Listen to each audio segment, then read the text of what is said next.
Nagtipon ng 3 kong anak para ibigay sa akin ang balita. Nanay, nag-upa kami ng nursing home, sabi ng panganay. Mas mabuti raw doon. May mga kapareho ng edad niya. Nag-impake ako ng maleta nang hindi umiiyak. Samahan mo ang kwento ko hanggang sa dulo at sabihin mo sa akin kung saang lungsod mo ako pinapanood. Para malaman ko kung hanggang saan ito umabot. Regina Santos ang pangalan ko at 72 anyos na ako. Karamihan sa mga taong iyon ay ginugol ko sa paniniwalang ang pinakamalaking yaman ng isang ina ay ang mga anak niya. Nalaman ko sa pinakamasakit na paraan na para sa akin. Ako lang ay isa pang bayarin na ayaw na nilang bayaran. Nangyari ito sa isang hapon ng Martes, isa sa mga tahimik na hapon, na may mahinang araw ng taglamig na pumapasok sa bintana ng sala at gumuguhit ng mga parisukat ng alikabok na sumasayaw sa hangin.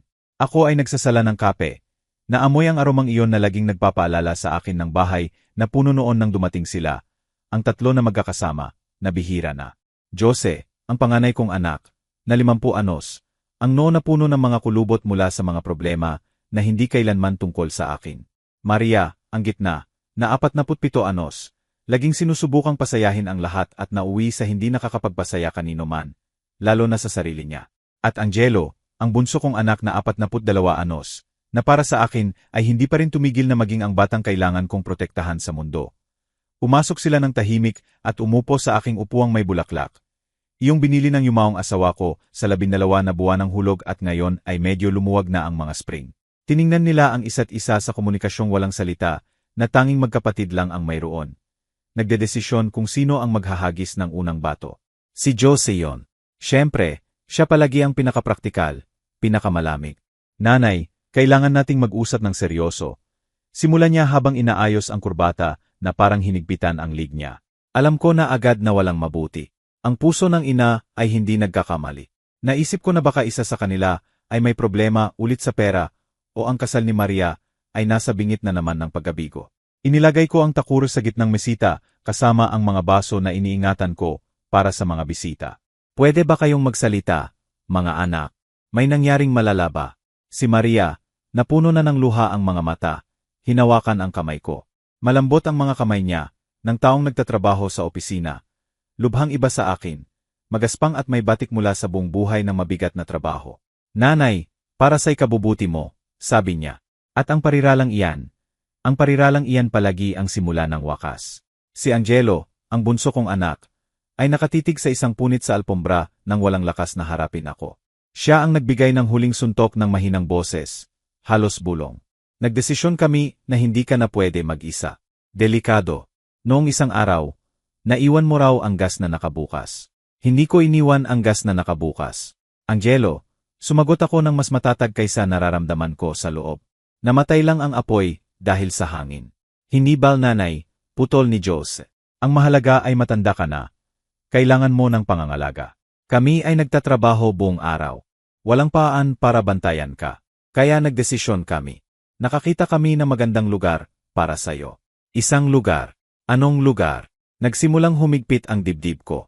Tumingin ako sa paligid ng maliit kong sala, sa frame ng litrato ng kasal ko, sa kurtina na nakasabit malapit sa bintana, sa bawat bagay na nagsasalaysay ng kwento ko.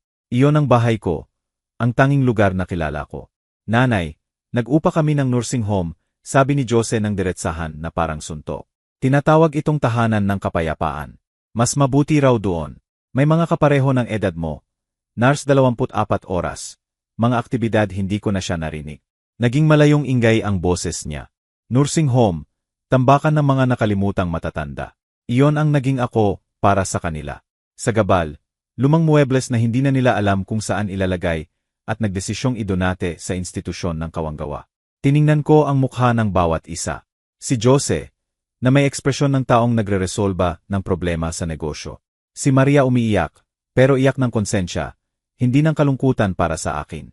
At si Angelo, na sa wakas ay nag-angat ng tingin at ang nakita ko roon ay nakasira sa loob ko. Ginhawa. Ginhawa sa paglaya sa wakas mula sa obligasyon na alagaan ang matandang ina. Hindi ako umiyak, hindi sumigaw, hindi gumawa ng eksena.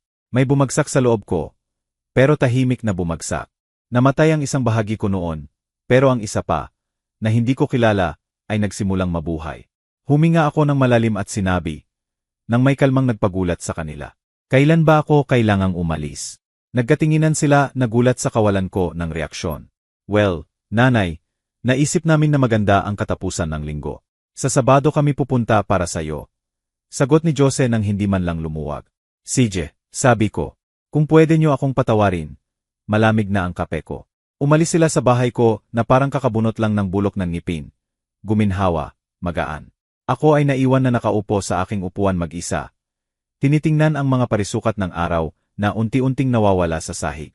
At doon, sa katahimikan ng bahay ko, na malapit ng hindi na akin, nagsimula akong mag-alala ng lahat. Naalala ko ang araw na iniwan ako ni Ramon, ang ama nila. Hindi siya namatay, hindi. Naghanda lang siya ng maleta isang umaga ng Lunes at sinabing nakakita siya ng mas batang babae.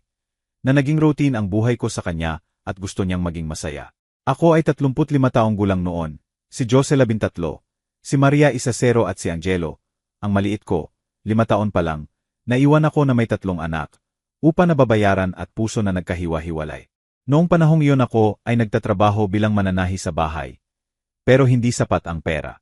Kailangan kong gawin ang pinakamahirap na bagay sa buhay ko. Lunukin ang pride at humingi ng tulong. Pumunta ako mula pintuan sa kalapit na barangay. Barangay ng mga mayayaman. Nag-alok ng serbisyo ko bilang katulong. Nakakuha ako ng 2 trabaho. Sa umaga nililinis ko ang bahay ni Aling Marlen. Mabait na babae. Sa hapon pumupunta ako sa bahay ni Aling Iris. Naging walang katapusang takbuhan ang buhay ko. Gumigising ako ng alas negatibo, 4 ng madaling araw, para ihanda ang pagkain ng mga anak. Sumasakay sa unang jeep. Nagtatrabaho buong araw na nagsasabon ng sahig. Naglalaban ng banyo. Nagpaplansta ng damit na hindi akin. Umuwi sa gabi, pagod na pagod. At kailangan ko pa ring maghanda ng hapunan. Suriin ang takda, paliguan si Angelo. Maraming gabi ako lang ang kumakain ng tinapay na may kape para umabot ang bigas at beans para sa kanila. Sumakit ang mga tuhod ko. Laging basag ang mga kamay ko sa mga panlinis.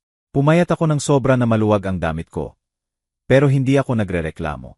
Tinitingnan ko ang 3 kong anak at nakakakuha ako ng lakas para magpatuloy. Naalala ko ng gustong-gusto ni Jose na mag-aral ng teknikal na kurso sa mekaniko. Wala akong pera para sa matrikula.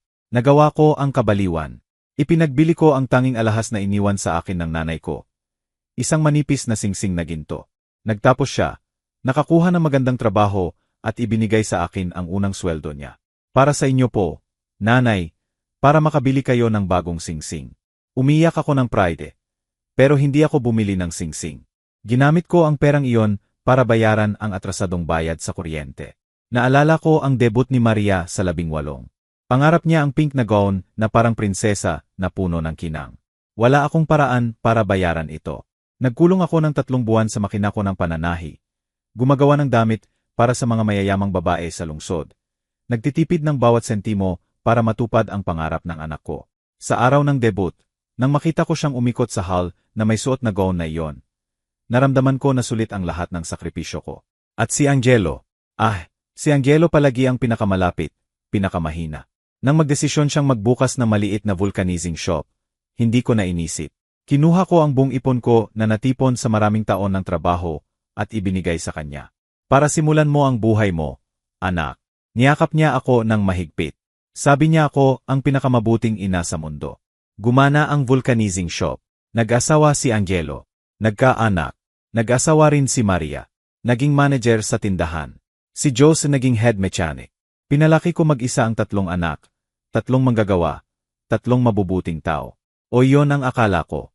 Habang dumadaan ang mga alaala sa isip ko, isang malamig na galit ang nagsimulang umaligid sa akin. Galit na hindi ko pa naranasan. Hindi mainit na galit na sumisigaw at nagsisira ng bagay. Malamig na galit, tahimik, na nagbigay sa akin ng kakilakilabot na kaliwanag.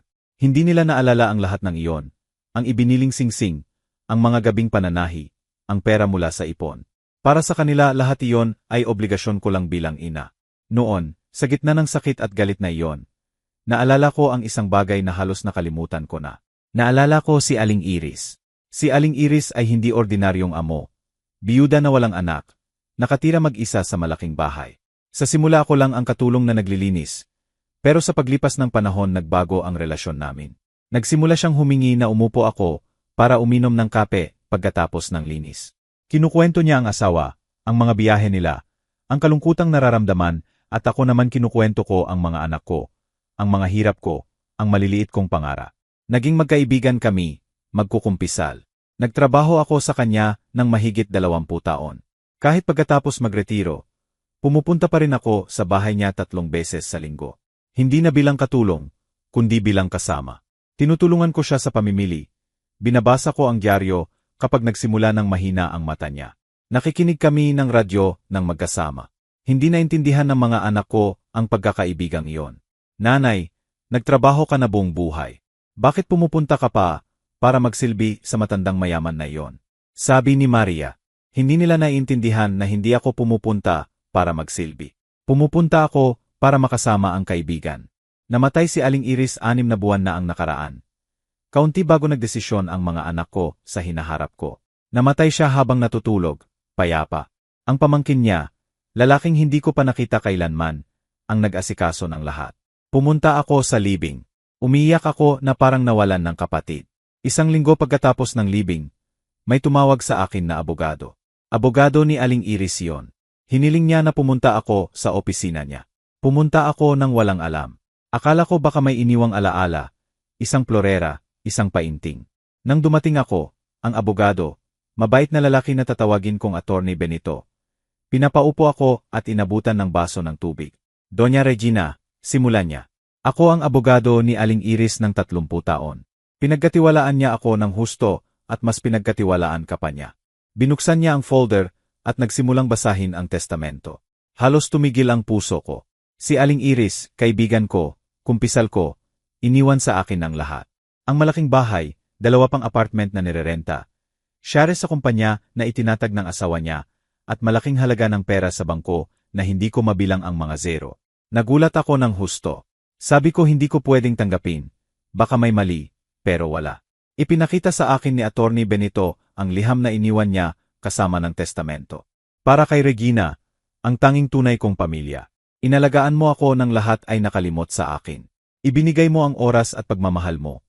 Ang pinakamahalagang bagay sa mundo. Hindi mabibili ng pera iyan. Gamitin mo ang mana na ito para alagaan ang sarili mo. Magpahinga, maging masaya. Mas nararapat ito sa iyo kaysa kanino man. With love, kaibigan mong Iris. Lumabas ako sa opisina na parang lumulutang. Sobrang laking sikreto, sobrang bigat, na hindi ko alam kung ano ang gagawin ko rito. Hindi ko sinabi sa mga anak ko. Bakit? Dahil sa kaibuturan alam ko na totoo ang sinabi ni Maria. Matanda at mayaman, binabago ng pera ang lahat. Titingnan nila ako ng iba, ituturing nila ako ng iba at gusto ko pa rin na mahalin nila ako, o magkunwari man lang na mahal nila ako, dahil sa kung sino ako, hindi dahil sa kung ano ang mayroon ako. Gaano ako katanga noon, nakaupo sa aking upuan na may hatol ng pagpapatalsik mula sa sarili kong mga anak. Ang mana ni Aling Iris ay parang biro ng tadhana. Inihahagis nila ako sa nursing home, inaalis sa akin ang maliit kong bahay, ang sulok ko, dahil akala nila ako ay pabigat, gastos. At ako, ang matandang mahirap, may mas maraming pera kaysa maipapangarap ng 3 nilang magkasama sa buong buhay nila. Naging plano ang malamig na galit, plano na isinilang doon, sa madilim na salang iyon. Hindi ako makikipaglaban, hindi ko ipapakita ang testamento, hindi ko isasampal sa mukha nila na mayaman ako, hindi. Gagawin ko eksakto ang gusto nila. Pupunta ako sa tahanan ng kapayapaan. Tumayo ako mula sa upuan at pumunta sa kwarto ko. Binuksan ko ang aparador at kinuha ang maliit na maleta. Yung ginagamit ko kapag nagpupunta ako sa bahay ni Maria para alagaan ang mga apo sa katapusan ng linggo. Nagsimula akong mag-impake ng mga gamit ko, kaunting damit, sandalyas ko, sipilyo ko. Hindi ko kinuha ang anumang frame ng litrato. Hindi ko kinuha ang anumang alaala nila. Sa ilalim ng drawer, sa ilalim ng aking underwear, naroon ang folder na may mga dokumento na ibinigay sa akin ni Attorney Benito. Kinuha ko ito at inilagay sa ilalim ng maleta sa pinakailalim. Sa umaga ng Sabado, dumating sila ng tama sa oras. Nakita nila akong nakaupo sa sala na may maleta sa tabi ko na naghihintay. Handa ka na ba, nanay? Tanong ni Maria na iniwasan ang mga mata ko. Handa na, sagot ko. Kinuha ni Jose ang maleta ko.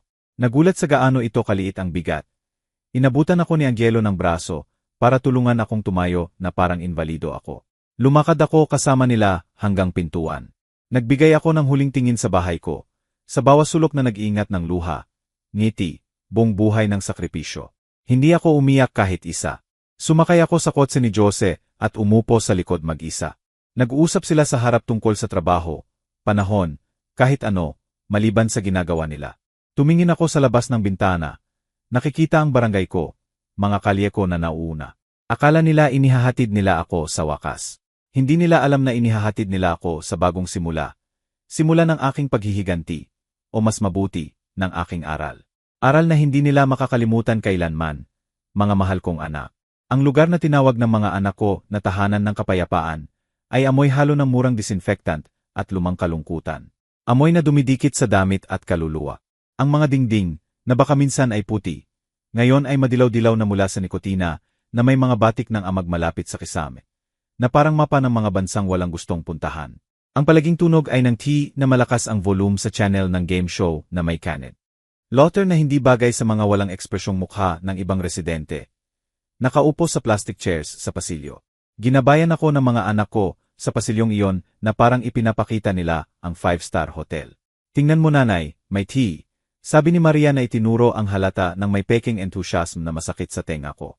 Si Jose, palaging praktikal, diretsong pumunta sa babaeng naka-white uniform na nasa likod ng counter na gawa sa formika. Dinala namin si Ginang Regina Santos, sabi niya. Ang babae, mga 60 taon at may hanggang walang katapusang pagod. Halos hindi nag-angat ng mata mula sa Crossword Magazine. Kwarto na ibabahagi kay Aling Genoveva. Hindi siya masyadong nagsasalita. Hindi siya makakaabala. Hindi makakaabala. Iyon na ako ngayon. Taong hindi dapat makakaabala. Si Angelo, bunso kong anak, buhat ang magaan kong maleta na parang tonelada ang bigat. Hindi pa rin ako tinitingnan sa mata. Lumakad kami hanggang kwarto 7. Bukas ang pinto. Sa loob, 2 kama na bakal. Aparador na metal na medyo baluktot ang pinto at maliit na bintana na may rehas na nakaharap sa pader na ladrilyo. Sa isa sa mga kama, payat na babae, puting-puti at manipis ang buhok, nakatitig sa wala. Iyon siguro si Aling Genoveva. Sige nanay, na-deliver ka na. Sabi ni Jose na paihong tono kapag iniiwan ang kotse sa talyer. Kailangan na naming umalis. May maraming ayusin. Inilagay nila ang maleta ko sa tabi ng bakanteng kama. Lumapit si Maria at nagbigay ng mabilis na yakap. Yakap ng taong nagmamadali. Tawagan mo kami kung may kailangan. Nanay, bulong niya. Pero alam ko na salita lang iyon. Pupuntahan ka namin kapag pwede, sabi ni Angelo. Siya ang huli. Sa wakas tiningnan niya ako, at sa isang segundo nakita ko ang 5 taong bata na humihigit sa laylayan ko. Puno ng luha ang mata niya, pero nilunok niya. Ingat ka po. Nanay ang tanging nasabi niya. Umalis sila. Naiwan akong nakatayo sa gitna ng kwarto. Naririnig ang mga yapak nila na lumalayo sa pasilyo. Hindi ako tumingin pabalik. Hindi ko hiniling na dalhin nila ako pauwi. Bukas ang pinto ng kwarto. Pwede akong sumunod sa kanila. Para saan? Para makiusap ng pwesto sa buhay ng mga na-discard na ako. Hindi. Ang Regina na gagawa noon ay namatay noong Martes na iyon sa sala ng bahay niya. Dahan-dahang isinara ko ang pinto. Ang click ng lock ay ang pinakamalungkot na tunog na narinig ko sa buhay ko. Tiningnan ko ang bagong kasama ko sa kwarto. Magandang hapon po, sabi ko. Si Aling Genoveva, patuloy na nakatitig sa dingding. Baka talaga hindi siya nagsasalita. O baka natuto na siya na sa lugar na iyon ang katahimikan ang pinakamabuting kasama. Umupo ako sa kama ko. Umunggol ang spring. Manipis ang kutson na nararamdaman ang mga bakal sa likod. Binuksan ko ang maleta ko. Sa itaas ang kaunting damit na dala ko. Sa ibaba ang makapal na folder na may mga dokumento ng mana ni Aling Iris. Ang kayamanan at sikreto ko, ang sandata ko. Samantala, sa kotse ang ginhawa ay halos makikita. Si Jose nagmamaneho na paihong kamay sa manibela. Puti ang knuckles. Si Maria, sa copilot seat, sa wakas pinakawalan ang luha ng konsensya. Pakiramdam ko monster ako. Hing-hing. Tama na Maria. Sagot ni Jose nang hindi inaalis ang mata sa trapiko. Ginawa namin ang kailangan. Hindi na pwede mag-isa si nanay. Iniligtas namin siya sa sarili niya. Pero ang lugar na iyon, Jose, nakakadepres. Sabi niya habang pinupunasan ang mukha sa likod ng kamay. Iyon ang kaya namin, sagot niya na tuyo. O gusto mo sa luxury hotel? Sino magbabayad? Ikaw. May school ang mga bata. Utang ang apartment. Mahal ang buhay. Si Angelo, sa likod, binasag ang katahimikan. At ang bahay niya. Anong gagawin natin sa bahay? Nagkatinginan si Jose at Maria. Iyon ang tanong na nasa isip ng lahat. Naisip ko na yan, sabi ni Jose. Mas kalmado na ngayon na pera ang topic. Nakipag-usap ako sa broker, kaibigan ko. Sabi niya tumataas ang value ng barangay. Kung mabilis ibenta, malaki ang kita. Ibenta? Tanong ni Maria na mahina ang boses. Pero bahay yon ni nanay at mga gamit niya may iwan doon. Mapupuno ng alikabok, sagot ni Jose. Maria, praktikal tayo. Kailangan natin ang pera. May utang ako sa talyer. Kailangan ni Angelo kapital para sa vulcanizing at sigurado may gagastusin ka sa parte mo. Lilinisin natin ang bahay. Idodonate ang lumang muebles at ibenta. Hatiin ang pera. Tanong ni Angelo. Pareho sa tatlo. Siyempre, sagot ni Jose. Makatarungan iyon. Kami ang nag-alaga sa kanya lahat ng taon na ito. Wala nang makatarungan kundi ang mana ng tatay namin ay amin na ngayon. Mana ng tatay. Ang bahay na binayaran ko sa pawis ko. Sa paglilinis ng sahig ng iba. Para sa kanila mana ng ama na umiwan sa amin. Hindi ko kaya, Jose sabi ni Maria. Pumasok doon, hawakan ang gamit niya. Masama ang pakiramdam. Masama ang iwan ang bahay na nakasara. Mapupuno ng alikabok at bababa ang value, sabi niya. Isip mo kung ano ang magagawa mo sa 50 o 60,000 piso sa kamay. Maria, palitan ng kotse. Gawin ang renovation sa kusina na gusto mo. Isip mo iyan. Sa susunod na linggo magkita tayo at maglinis ng bahay sa sumunod na weekend. Mas maaga ilagay ang for sale sign. Mas mabuti. Namatay ang usapan doon. Nakaayos na ang plano. Hindi lang nila ako in-intern. Binubura nila ang pag-iral ko. Ibinibenta ang alaala ko para bayaran ang utang nila. Doon sa tahanan ng kapayapaan. Nagsimula ko ng sarili kong investigasyon. Ang unang gabi ang pinakamahaba sa buhay ko. Kakaibang tunog. Tuyot na ubo mula sa ibang kwarto. Mahinang ungol. Yapak ng night nurse sa pasilyo. Halos hindi ako nakatulog. Sa umaga gumising ako bago sumikat ang araw. Naiwan akong nakaupo sa kama. Sa dilim, nakikinig at nag-iisip. Nang lumiwanag ang araw, nagsimula akong mag-obserba. Nakita ko kung paano ihain ang pagkain. Manipis na lugaw sa almusal. Lasang tubig na sopas sa tanghalian. Nakita ko kung paano ang mga nurse, kaunti para sa dami ng matatanda. Takbuhan mula rito hanggang roon. Laging nagmamadali, walang oras para sa salitang pagmamahal. Nakita ko ang mga residente. Bawat isa nawawala sa sariling mundo ng nostalgia at pagkalimot. Hindi ako nanatili sa sulok ko. Nagsimula akong maglakad sa pasilyo. Laging may mapagkumbabang ngiti sa mukha. Medyo nakayuko ang kustura, na parang inosenteng matanda na akala nila ako. Nagkukwentuhan ako sa mga tagalinis, sa mga kusinera, pinupuri ko ang malinis na sahig, masarap na pagkain at sila, gutom sa papuri, sa kaunting atensyon, nagsisimulang magbukas. Kay Lupita, isa sa mga tagalinis, nalaman ko ang unang mahalagang impormasyon. Mas mabuti ang lugar na ito noon. Sabi sa akin ni Donna Regina, isang araw, habang nagwawalis sa pasilyo. Ang dating may-ari, si Don Alfonso, mabuting tao, pero ibinenta lahat mga 10 taon na ang nakaraan. Ngayon ang bagong may-ari, gusto lang pera. Binawasan ng staff, binaba ang quality ng pagkain, pera lang iniisip. Sino ba ang bagong may-ari na iyan? Tanong ko ng may inosenteng boses. Hindi ko alam ang pangalan. Isang kumpanya, kakaibang pangalan. Sa tingin ko inversions futuro o ganon. Hindi namin nakikita ang mukha ng tunay na may-ari. Isang beses lang sa buwan dumating ang manager, si Attorney Morales, para kunin ang pera. Inversions futuro. Itinago ko ang pangalang iyon sa isip. Sa mga sumunod na araw patuloy ang teatro ko. Sumali ako sa mga aktibidad. Painting class na halos tuyot na ang pintura. Bingo na premyo ay mint candy. Umupo ako kasama ang ibang residente sa tea room at nagkunwaring nakikinig sa game show. Unti-unti, may mga nagsimulang magsalita sa akin. Nakilala ko si Don Osvaldo, dating professor sa history na inilagay doon ng mga anak pagkamatay ng asawa. Sabi nila pupuntahan nila ako tuwing linggo. Kwento niya sa akin na malungkot ang mata. Pero parang may 15 araw ang linggo niya, kasi hindi sila dumating. Nakilala ko si Aling Celia, may Alzheimer, at ginugugol ang araw sa pagtawag sa anak na Roberto, na hindi kailanman dumating. Bawat kwento ay piraso ng pag-abandon at kalungkutan, at bawat kwento lalong nagpapalakas sa desisyon ko.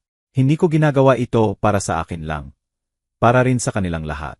Ang Miyerkules, isang linggo pagkatapos dumating, sinabi ko sa isa sa mga nurse na medyo nahihilo ako at kailangan kong tumawag sa anak ko para humingi ng gamot.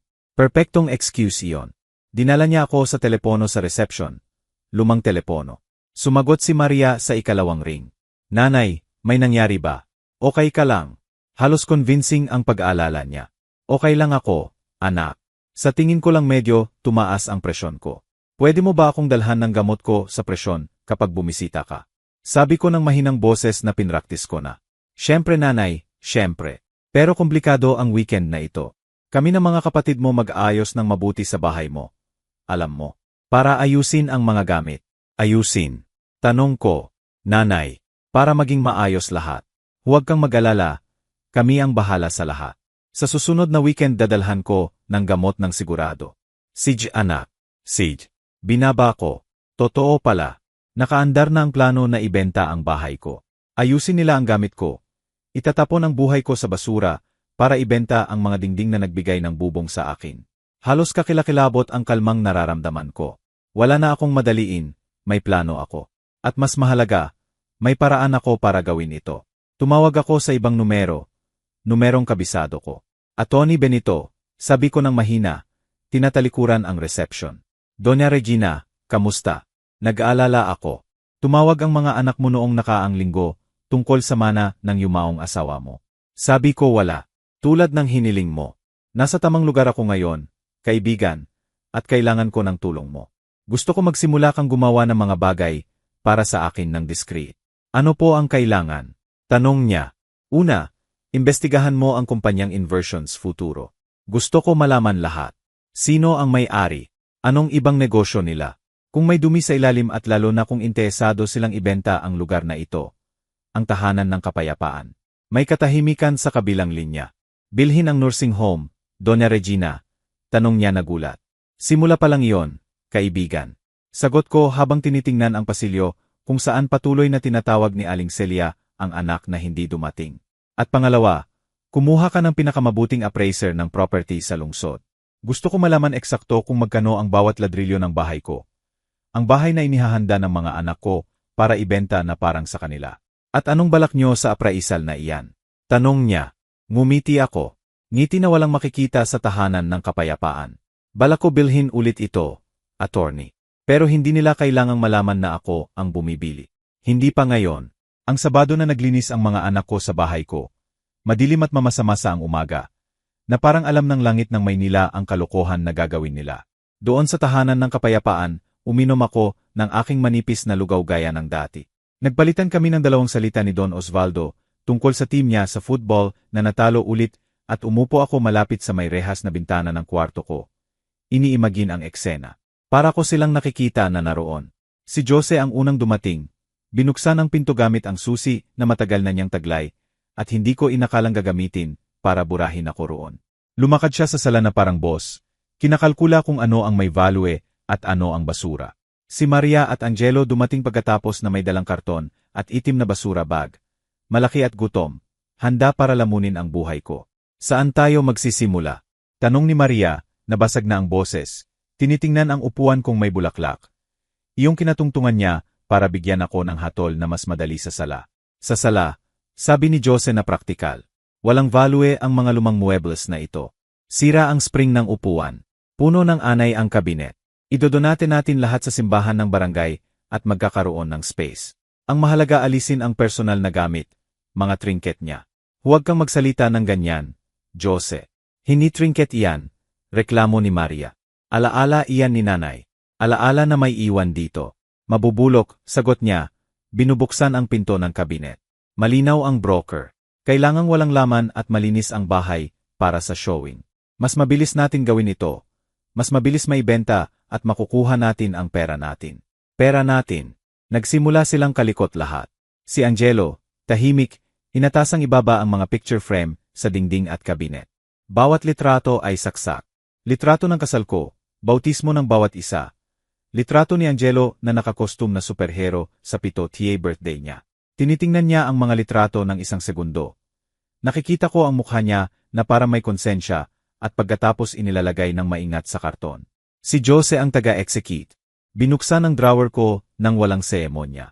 Nakita ang kahon ko ng pananahi. Tingnan mo ito. Karayom, sinulid, lumang buttons, basura at itinapon sa itim na bag. Hindi niya alam na sa mga karayom at sinulid na yon pinagtahian ko ang uniform nila sa eskwela ng maraming taon para hindi siya asarin. Hindi niya alam na ang mga butons na iyon mula sa mga damit na tinahi ko ng madaling araw para bayaran ang debut ng kapatid niya. Nakita ni Maria ang koleksyon ko ng santo na iniingatan ko sa lumang album. Ay nanay, iniingatan mo pa ito.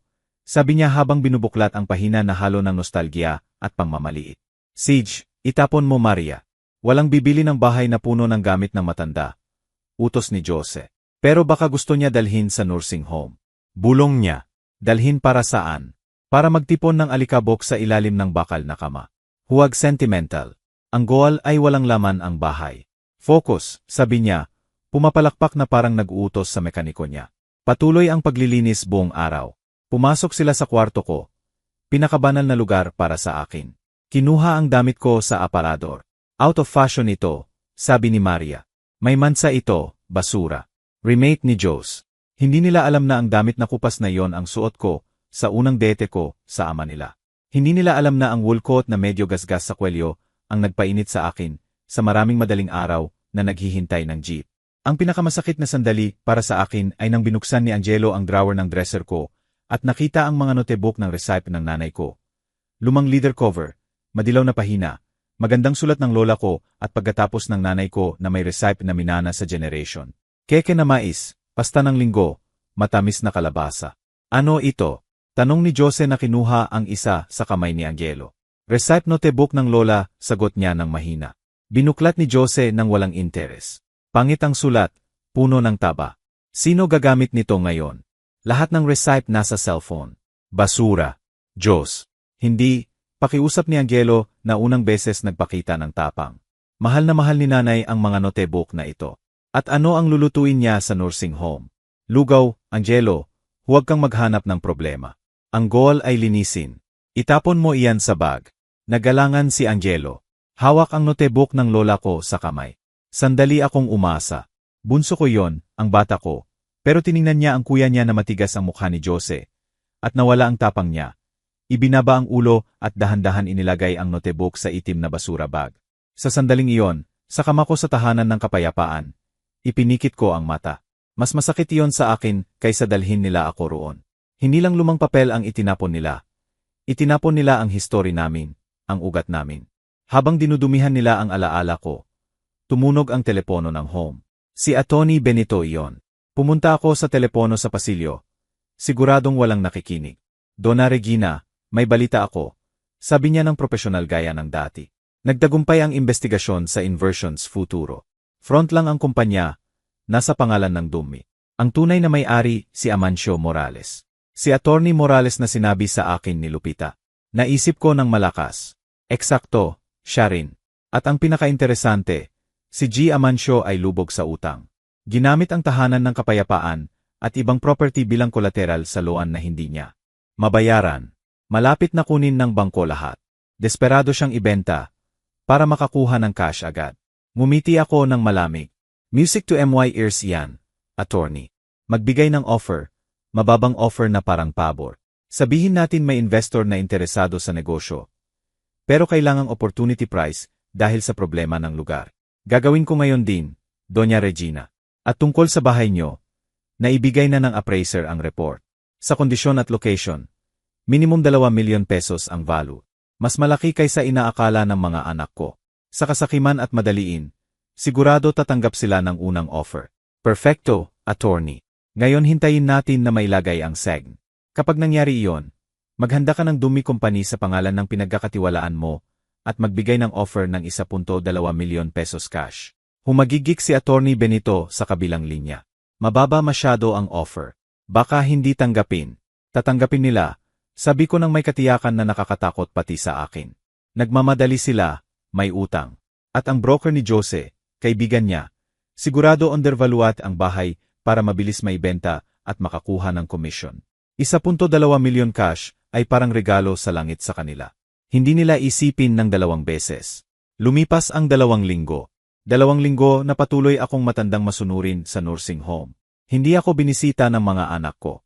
Tumawag si Maria isang beses para sabihing maraming trabaho ang pag-aayos ng bahay. Pero halos tapos na. Hindi niya binanggit ang mga bag ng basura na puno ng buhay ko. Ang sumunod na Sabado, ang tapat kong kapitbahay, si Marcia, bumisita sa akin. Unang bisita ko iyon. May dalang keke na gawa sa recipe na minsan nasa notebook ng nanay ko. Napuno ng luha ang mata ko, pero pinigilan ko. Regina, kaibigan, ayaw kitang bigyan ng masamang balita. Pero simulan niya habang pinipisil ang kamay ko. Kanina umaga nilagay ang segn. Alam ko na, Marcia, inaasahan ko na. Marami nilang itinapon. Regina, maraming gamit mo. Nakita ko ang mga basura bag sa bangketa. Nasira ang puso ko. Nasira rin ang akin, kaibigan. Pero minsan kailangang masira ang puso para maipagdugtong ulit ng iba, mas matibay. Tiningnan niya ako nang hindi lubos na iintindihan.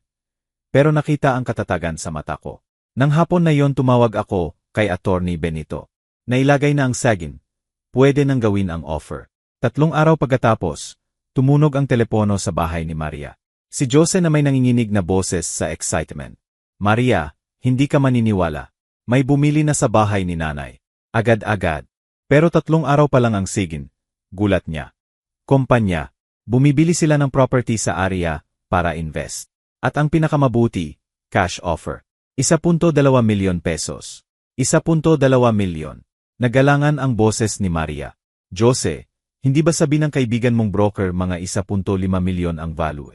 Kung maghintay tayo ng buwan, baka taon para makahanap ng buyer. 1.2 milyon cash. Ngayon na, walang sakit ng ulo, walang ipapakita sa maraming tao. Magandang deal. Nakipag-usap na ako kay Angelo. Agree siya. Isasara natin this week. Pipirmahan ang papeles at next week. Pera na sa account.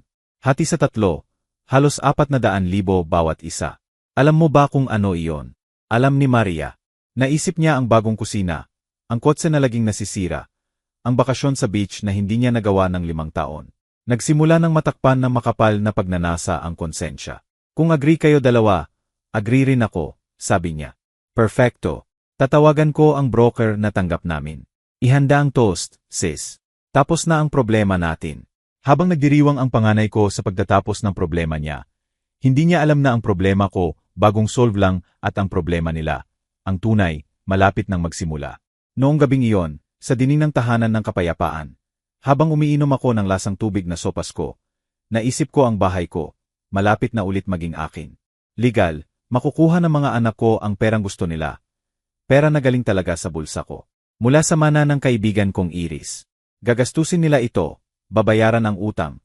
Pakiramdam nila hari sila at ako maghihintay. Natuto ako ng pasensya sa buhay. Virtue iyon ng tagalinis ng sahig at ng nagpaplano ng hustisya. Tumawag sa akin si Attorney Benito kinabukasan. Doña Regina, may isa pang balita. Tinanggap ni G. Amancio Morales ang offer natin sa tahanan ng kapayapaan.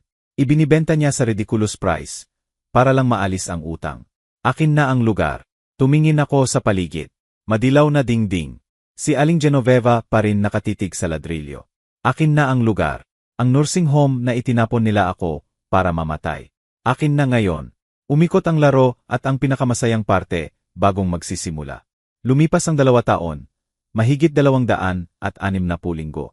1,825 araw.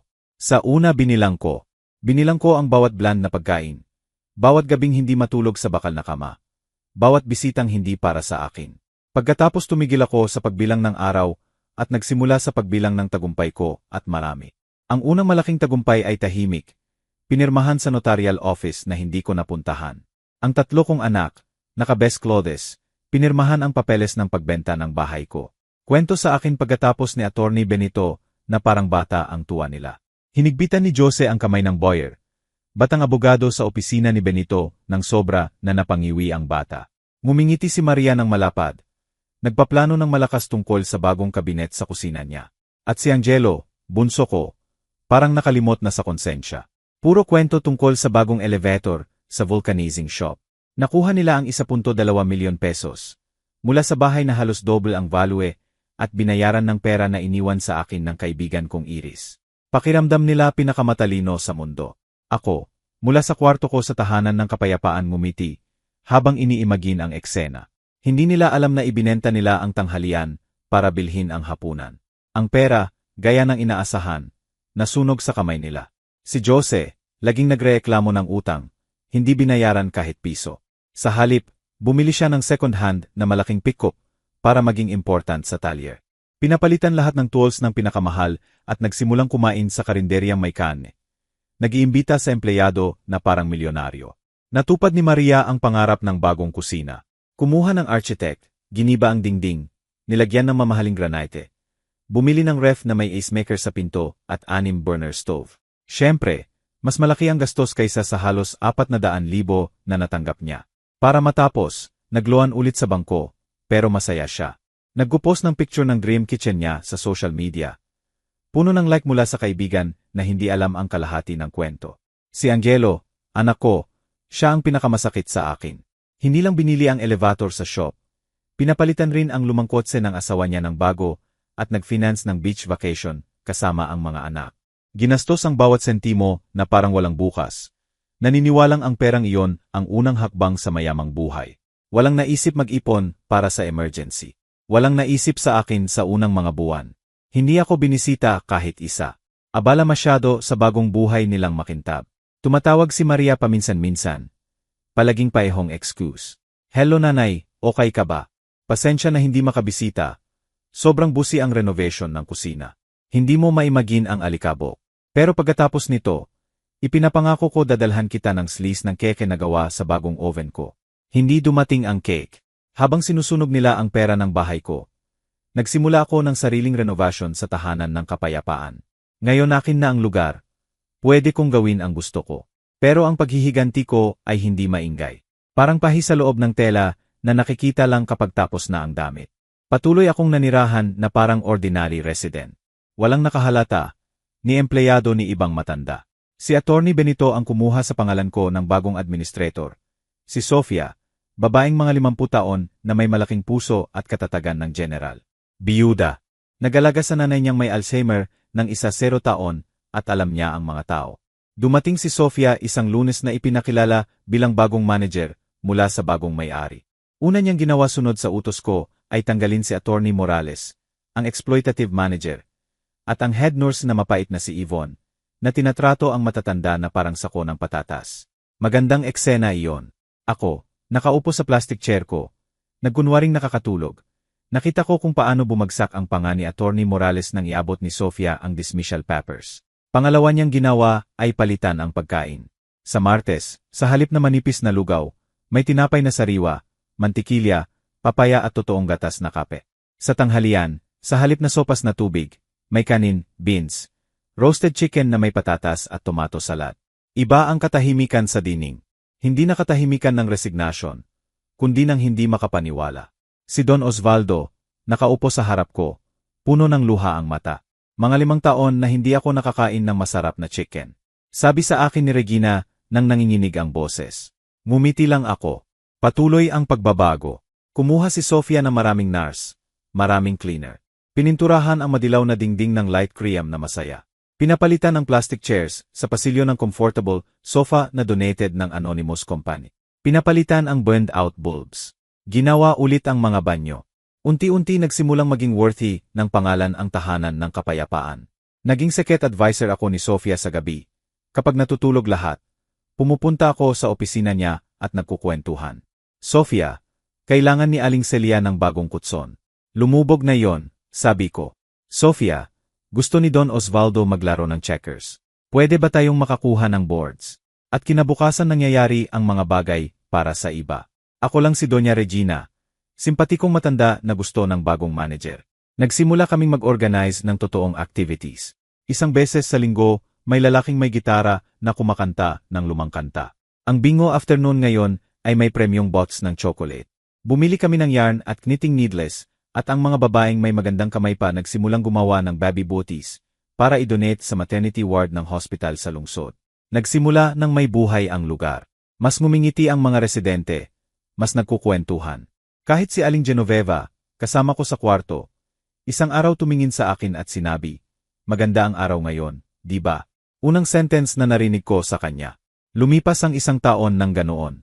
Ang mga anak ko patuloy sa buhay nila na lalong lumalayo. Natapos na ang pera mula sa benta ng bahay. Ang pick-up ni Jose laging nasa talyer kasi wala siyang pambayad sa maintenance. Ang marble kitchen ni Maria may mga buwang atrasado na at ang vulcanizing shop ni Angelo, walang kapital na inaasahan, halos malugi na. Bibihira na ang tawag at nagbabago na ang tono nila. Ang euphoria naging worry. Ang excuse ni Maria hindi na renovation, kundi sobrang trabaho para bayaran ang bills. Ang pride ni Jose naging constant irritation at noon.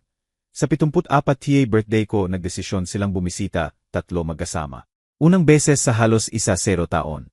Alam ko hindi para mag-celebrate. May kailangan sila. Sinabi sa akin ni Sofia na naroon sila. Hiniling ko na ako lang ang makipagkita sa hardin na ginawa namin sa likod. Maliit na damuhan, wooden benches at flower bed ng roses na ako mismo ang nag-aalaga. Nang makita nila ako, nagulat sila. Hindi na ako ang nakayukong matanda na may malungkot na mata na iniwan nila. May suot akong floral dress na binili ko sa isa kong labas para sa doktor. Ang puting buhok ko, na tumubo ulit, maayos ang gupit. Mukha akong healthy, payapa, at ang lugar ay hindi na katulad ng tambakan ng nakalimutang matanda na pinili nila. Malinis, amoy bulaklak at orange cake mula sa bagong kusina. Ang ibang matanda masayang nagkukwentuhan sa benches. Naglalaro ng cards sa mesa. Nanay, sabi ni Maria, na parang nakakita ng multo. Mukha kang maayos. Maayos ako, anak. Hindi pa ako naging ganito kaayos. Sagot ko nang may seren ng ngiti. Anong nangyari sa lugar na ito? Tanong ni Jose na sospetyoso ang tingin sa paligid. Nagbago ba ng may-ari? Nagbago. Mga 2 taon na ang nakaraan. Parang talagang may pakialam sa amin ang bagong may-ari. Sabi ko habang tinataman ang irony. Umupo sila sa bench na uncomfortable. Ang birthday visit ay excuse lang. Pagkatapos ng ilang minutong walang laman na usapan tungkol sa panahon at apo, diretsahan si Jose. Gaya ng dati, nanay, dumating kami kasi mahirap ang sitwasyon para sa lahat. Simulan niya salitan niya ng reklamo. Hindi kumikita ang talyer. Nawala ang customer, mataas ang tax. Si Maria sumingit para sabihing nawalan ng trabaho ang asawa niya at naging snowball ang utang sa kusina. Si Angelo, nakayuko, umamin na iniisip niyang isara ang shop. Nakinig ako ng tahimik. Parehong katahimikan nang tinanggap ko ang balitang ilalagay nila ako roon. Nakakaawa pakinggan niyan, mga anak, sabi ko pagkatapos. Kaya nanay, simula ni Maria ng matamis ang boses. Naisip namin, mukha kang comfortable dito, adapted na, at alam namin may pension ka. Baka makatulong ka, loan lang para makabangon kami. Iyon ang tunay na dahilan ng bisita, ang pera. Ibinenta nila ang bahay ko. Ginastos ang parte nila at ngayon gusto nila ang pension ko na halos sa gamot ko lang o kahit ang perang akala nila mayroon ako. Tumayo ako sa bench at nagsimulang maglakad sa hardin. Sinundan nila ako ng tingin, excited sa sagot ko. Alam nyo ba mga anak? Simula ko habang tumitigil sa harap ng red rose bush. Marami akong natutunan sa 2 taon na ito. Natutunan ko na hindi huli ang lahat para makagawa ng bagong kaibigan. Natutunan ko na isang plato ng mainit na pagkain ay makakapagligtas ng kaluluwa ng tao. At natutunan ko na anihin mo eksakto ang itinanim mo. Tumalikod ako. Wala na ang ngiti sa mukha ko. Itinanim nyo ang pag-abandon. Tinrato nyo ako na parang lumang bagay na walang value. Itinapon nyo ang alaala ko sa basura at ibinenta ang bubong ko para matugunan ang luho nyo. Nanay, huwag kang magsalita ng ganyan. Sinubukan ni Maria. Magsasalita ko kung paano ko gusto, Maria. Iyan pa isa na natutunan ko. May halaga ang boses ko. Huminga ako ng malalim. Ito na ang oras. Dumating kayo dito pagkatapos ng 2 taon ng katahimikan. Hindi para yakapin ako ng happy birthday, kundi para humingi ng pera. Ang perang akala nyo na ipon ko, ang matandang mahirap, buong buhay. Ang sagot ay hindi. Nagdinginan sila 3 nagulat. Unang beses sa buhay na sinabi ko sa kanila ang hindi. Pero nanay, anak mo kami. Protesta ni Jose. Obligado kang tumulong sa amin. Tumawa ako. Malakas na tawa. Tunay na nagpaikot ng ulo ng ibang residente sa amin. Obligasyon, Jose. Tapos na ang obligasyon ko sa inyo noong iniwan nyo ako sa pintuan ng lugar na ito. Ngayon, kung pwede nyo akong patawarin, malapit na ang movie time namin. Movie? Tanong ni Angelo na confused. Binili ng bagong may-ari ang malaking screen at popcorn machine. Gayon old romance movie. Paborito ko. Tumalikod ako at naglakad papunta sa main building. Iniwan ang 3 na nakatayo sa gitna ng hardin na nakanganga. Akala nila tapos na ang usapan doon. Hindi nila alam may pinakamabuting parte pa akong nakatago. May huling card ako sa manggas at malapit ko nang ilagay sa mesa. Iniwan ko sila sa hardin, parang estatwa ng asin. Ang larawan ng 3, puno ng shock at disbelief ang mukha ay nagbigay sa akin ng mapait na satisfaction. Sa 2 taon ako ang invisible, ang mahirap, ang walang boses. Ngayon ang hindi ko ay umugong sa hangin na parang kulog, at hindi nila alam kung ano ang gagawin. Patuloy akong naglakad ng walang madaliin papunta sa glass door ng activity room. Narinig ko ang bulungan sa likod ko. Una mahina, pagkatapos mas malakas, puno ng galit. Alam ko hindi nila ako pakakawalan ng ganoon. Hindi opsyon ang pagtanggi sa mundo nila. Nanay, hintayin mo, sigaw ni Jose. Ang boses niya hindi na pakiusap, utos na. Hindi ako tumigil. Itinulak ko ang pinto at pumasok sa room, kung saan low volume na ang tea. At si Sofia, ang administrator, naghihintay sa akin na may discreet na ngiti. Pumasok sila sa likod ko na parang bagyo. Umiiyak si Maria sa galit. Si Angelo maputla sa likod. Hinabol ako ni Jose at hinawakan ang braso ko. Hindi sobrang lakas, pero may threat ang higpit. Hindi mo pwedeng talikuran kami. Sabi niya sa ngipin, pagkatapos ng lahat ng pinagdaanan namin. Nasa ilalim kami at tumatanggi kang tumulong. Anong klaseng ina ang ganyan? Hinila ko ang braso ko ng kalmado. Ang klaseng ina na napagod na gamitin, Jose. Sagot ko ng matatag ang boses, pero mahina, para hindi masyadong makaagaw ng atensyon ng ibang residente na nakatitig na sa amin na curious. Hindi kayo nasa ilalim. Bagong simula pa lang kayo ng buhay na walang safety net ko. Malaking difference iyan. Safety net. Anong net? Tumawa siya ng walang humor. Pensyon mo lang ang pinagkakakitaan mo. Kami ang tumutulong sa iyo, nag-aalala. Nag-alala kayo ng husto na ibinenta nyo ang bahay ko sa unang presyo para sa pick-up at luxury kitchen. Sagot ko. Namula ang mukha niya. Paano mo alam iyan? Bulong ni Maria. May source ako, sabi ko habang sumulyap kay Sofia, na nakatayo pa rin, tahimik sa tabi ko. Sa lugar na ito mabilis ang balita, at ang balita tungkol sa mga anak na ginastos ang pera ng bahay ng ina nila, at pagkatapos humihingi ng loan sa pensyon, ay pinakamabilis lumipat.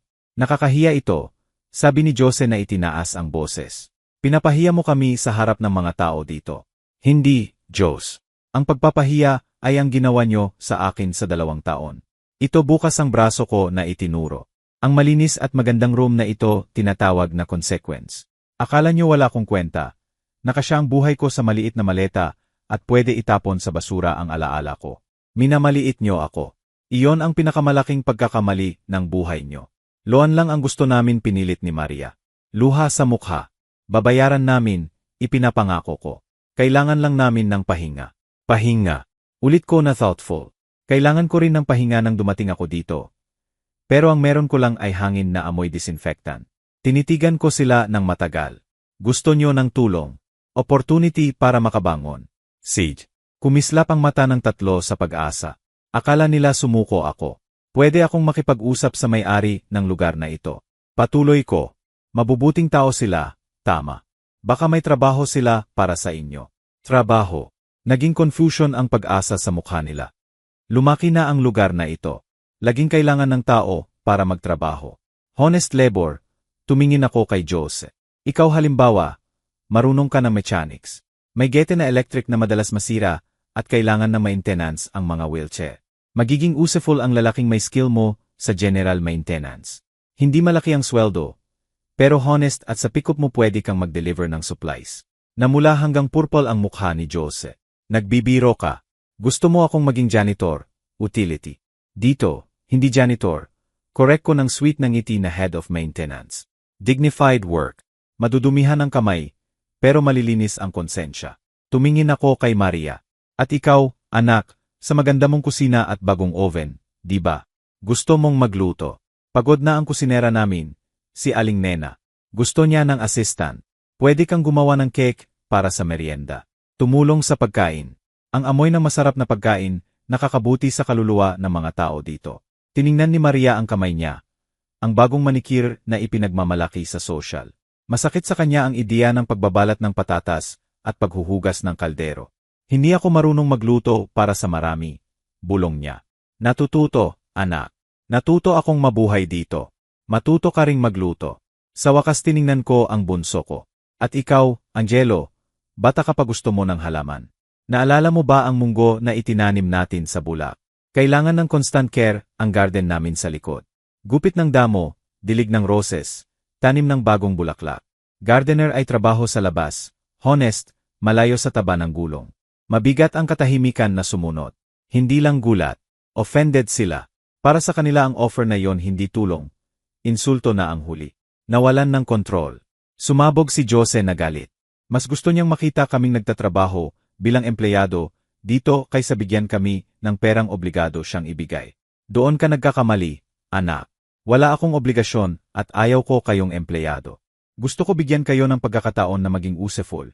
Maramdaman kung ano ang magising na maaga at magtrabaho para sa sweldo sa katapusan ng buwan. Alagaan ang iba sa halip na sarili lang tinitingnan. Opportunity ng redemption, ang tanging iaalok ko. Hindi kailanman magpapababa ako sa ganyan. Sigaw ni Diyos. Mas pipiliin kong mamalimos sa kalye kaysa maging utusan mo. Sa'yo ang choice, sabi ko. Kalmado. Tumalikod siya sa mga kapatid niya. Umuwi na tayo. Babaeng ito hindi na nanay natin.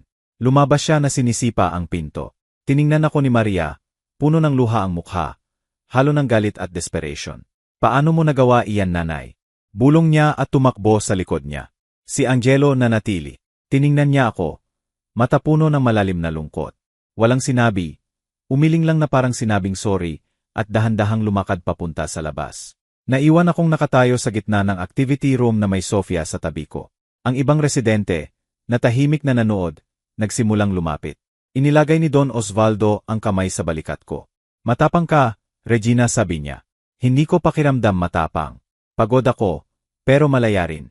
Sofia, sabi ko, habang tumitingin sa administrator, na may admiration ang tingin sa akin. Sa tingin ko pwedeng kanselahin ang movie ngayon. Ngumiti si Sofia. Hindi daw, Doña Regina. Ngayon pa nga kailangan mo ng magandang pelikula at malaking bucket ng popcorn. Gusto mo bang i-announce ko ang isang bagay? Anong bagay? Tanong ko na ang tahanan ng kapayapaan ay may 3 bakante at bibigyan ng preference ng may-ari ang kandidatong kailangan ng second chance sa buhay. Tumawa ako. Tawa na galing sa kaibuturan ng kaluluwa ko. Hindi, Sofia.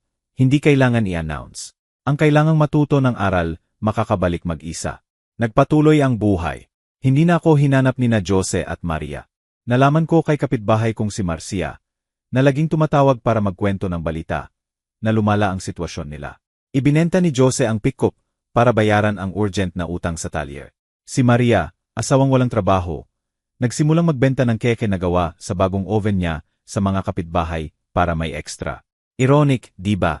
Ginagawa niya eksakto ang sinuggest ko sa kanya. Pero dahil sa desperation, hindi choice. Pero isang linggo pagkatapos ng bisitang iyon, may hindi inaasahang nangyari.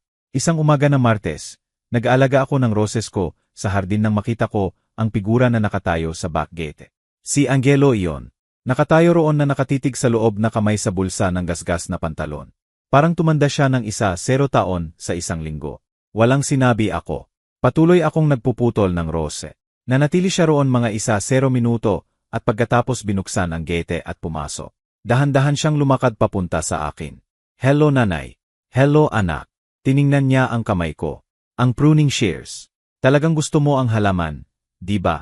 Lagi ko nang gusto. Pinapakalma nito ang kaluluwa ko. Tahimik kami sandali. Tanging tunog ang snap ng gunting na pumuputol ng tuyot na sanga. Nanay, simula niya nang nanginginig ang boses. Isinara ko ang vulcanizing shop. Sorry, anak. Sabi ko, huwag kang mag-sorry. Hindi ako mabuting negosyante. Dreamer lang ako. Akala ko ayusin ng pera ang lahat. Tinapik niya ang bato sa sahig. Pumunta ako para tanungin kung standing pa ang offer ng trabaho na iyon. Tumigil ako sa ginagawa at tiningnan siya. Sa mata niya walang pride ni galit. Puro malaking pagod at maliit na pag-asa. Sa anong posisyon ka nag-a-apply? Tanong ko ng seryoso. Ngumiti siya ng malungkot. Gardener siguro. Inabot ko sa kanya ang pruning shears. Maaari kang magsimula doon sa flower bed na iyon. Pinapatay ng damo ang daisies. Kinuha ni Angelo ang gunting. Medyo nanginginig ang kamay. Tiningnan ang tuol, pagkatapos ako. Puno ng luha ang mata niya. Salamat, nanay. Huwag mo muna akong pasalamatan, sabi ko. Mabigat ang trabaho at minimum ang sweldo. Kailangan mong patunayan na deserve mo ito. Hindi sa akin, sa sarili mo. Tumango siya at pumunta sa flower bed. Nakita ko siyang magtrabaho ng maingat. Walang madaliin. Nililinis ang lupa sa paligid ng bulaklak. Ang anak ko, ang bata ko, nagsisimula ng anihin ang itinanim niya at sa mahabang panahon, unang beses nararamdaman ko na maganda ang ani sa huli. Hindi ko alam kung ano ang naghihintay kina Jose at Maria sa hinaharap. Baka turuan sila ng buhay ng aral na sinubukan kong ituro. Baka hindi. Ang alam ko, ang kwento ko ay hindi tungkol sa revenge, tungkol sa respeto. Respeto na nawala sa akin at kailangan kong bawiin sa pinakamahirap na paraan. Ngayon hindi na ako Regina, ang tagalinis, ang biyuda, ang inang iniwan. Ako si Doña Regina, ang babaeng nag-alaga ng hardin. Nanonood ng lumang pelikula kasama ang mga kaibigan at paminsan-minsan nagtuturo sa anak kung paano alagaan ang isang daisis. At para sa akin niyon ang pinakamalaking yaman na pwedeng taglayin ng tao. Minsan kapag may pintong nagsara ng masakit, binubuksan ng buhay ang bintana na puno ng liwanag. Ngayon naiintindihan ko na ang respeto ay hindi hinintay. Ginagawa ito hakbang-hakbang, gaya ng well-tended garden. Salamat sa pakikinig sa kwento ko. Kung hinawakan nito ang puso mo, mag-like, mag-subscribe at mag-comment. Kung ikaw ang nasa lugar ko, ano ang gagawin mo? Ang salita mo ay maaring ang consolation na kailangan ng isang tao ngayong gabi. At sabihin mo rin sa akin, mula saan ka nakikinig sa kwento ko. Gusto ko talagang malaman kung hanggang saan naglalakbay ang mga boses ng buhay at pag-asa.